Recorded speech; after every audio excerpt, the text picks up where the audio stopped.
Assalamualaikum warahmatullahi wabarakatuh. Hari ini saya akan menjelaskan materi garis dan sudut kelas 7. Yang pertama yaitu adalah garis.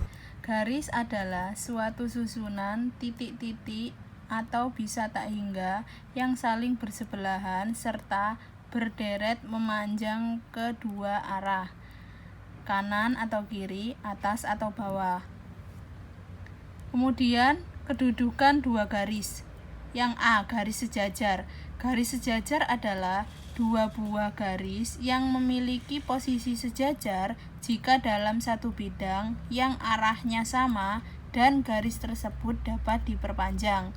Contohnya seperti ini, garis A sejajar dengan garis B. Untuk penulisan garis sejajar dilambangkan seperti ini. Yang B, garis berpotongan. Garis berpotongan adalah dua buah garis yang memiliki kedudukan yang berpotongan jika keduanya memiliki titik persekutuan atau titik potongnya. Contohnya garis A berpotongan dengan garis B, maka kedua garis tersebut disebut garis berpotongan. Yang C, garis berhimpit. Garis berhimpit adalah dua buah garis yang saling berhimpit jika keduanya mempunyai paling sedikit dua titik potong, yaitu ini garis A sama dengan garis B. Karena keduanya berhimpit, maka disebut dengan garis berhimpit yang letaknya dalam bidang yang sama. Yang D, yaitu garis bersilangan. Garis bersilangan adalah dua buah garis yang dapat saling bersilangan jika keduanya tidak terletak dalam bidang yang sama dan keduanya tidak sejajar. Contohnya pada gambar seperti ini, EA bersilangan dengan CD dan HD ini bersilangan dengan AB. Kemudian saya akan menjelaskan tentang sudut. Sudut adalah dua buah garis sinar yang membentuk suatu daerah karena titik pangkalnya saling berhimpit atau bersekutu. Bagian-bagian pada sudut. Yang A, kaki sudut ialah garis sinar yang digunakan untuk menciptakan sudut. Yang B, titik sudut ialah titik potong atau titik pangkal yang digunakan garis sinar untuk saling berhimpitan. Yang C, daerah sudut ialah ruang atau daerah yang terdapat di antara dua buah kaki sudutnya. Seperti ini gambarnya. Jadi A dan C ini adalah kaki sudutnya. Kemudian yang di tengah B-nya ini di antara A dan C disebut daerah sudutnya. Dan untuk titik B-nya disebut titik sudut. Kemudian saya akan menjelaskan tentang jenis-jenis sudut. Yang A, yaitu sudut siku-siku, adalah sudut yang besarnya 90 derajat. Yang B, sudut lurus, adalah sudut yang besarnya 180 derajat. Yang C, sudut lancip, adalah sudut yang besarnya antara 0 derajat sampai 90 derajat.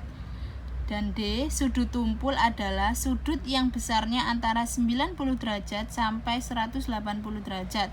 Yang ke E, sudut refleks, adalah sudut yang besarnya antara 180 derajat sampai 360 derajat. Berikut ini contoh gambarnya. Yang A, contoh sudut siku-siku. Yang B, contoh sudut lurus. Yang C, contoh sudut lancip. Yang D, contoh sudut tumpul. Dan yang E, contoh sudut refleks. Kemudian hubungan antar sudut.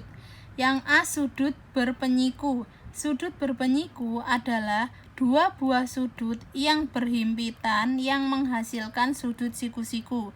Contohnya sudut ABD ditambah sudut DBC, maka akan membentuk 90 derajat atau sudut berpenyiku. Yang B, sudut berpelurus, adalah sudut yang jika kedua sudut saling berhimpitan, maka akan menghasilkan sudut lurus. Contohnya di gambar ini ada 3 sudut, yaitu sudut ABD, sudut DBE, dan sudut EBC yang membentuk sudut 180 derajat. Yang C, sudut sehadap. Sudut sehadap adalah dua buah sudut yang memiliki besar dan sudutnya sama. Misalkan seperti gambar ini, Maka yang termasuk sudut-sudut sehadap yaitu sudut A dengan sudut B, sudut B sama dengan sudut Q, sudut C sama dengan sudut R, dan sudut D sama dengan sudut S. Jadi besarnya mereka sama. Yang D, sudut dalam berseberangan. Sudut dikatakan sudut dalam berseberangan apabila dua sudut posisinya sama berseberangan, besarnya sama, dan terletak di bagian dalam garis. Contohnya gambar seperti tadi, maka sudut yang berseberangannya yaitu sudut C sama dengan sudut Q dan sudut D sama dengan sudut P. Yang E, sudut luar berseberangan. Hubungan antara dua sudut dapat dikatakan luar berseberangan dan sama besar jika posisinya berseberangan dan terletak di bagian luar garis. Contohnya dari gambar ini, maka sudut yang berseberangan di luar yaitu sudut A dengan sudut S, sudut B dengan sudut R. Yang F, sudut dalam sepihak. Hubungan antara dua sudut dapat dikatakan dalam sepihak jika berada di bagian sisi yang sama dan terletak di bagian dalam garis. Contohnya sudut D ditambah sudut P sama dengan 180 derajat. Sudut C ditambah dengan sudut Q sama dengan 180 derajat. Maka sudut tersebut termasuk sudut-sudut dalam sepihak. Yang G, sudut luar sepihak. Hubungan antara dua sudut dapat dikatakan luar sepihak jika berada di bagian sisi yang sama dan terletak di bagian luar garis. Contohnya seperti gambar ini, maka sudut B ditambah dengan sudut R sama dengan 180 derajat. Sudut A ditambah dengan sudut S sama dengan 180 derajat. Maka sudut B plus R dengan sudut A plus S disebut sudut luar sepihak. Yang H, sudut bertolak belakang. Hubungan antara dua sudut dapat dikatakan bertolak belakang dan sama besar jika letaknya saling bertolak belakang.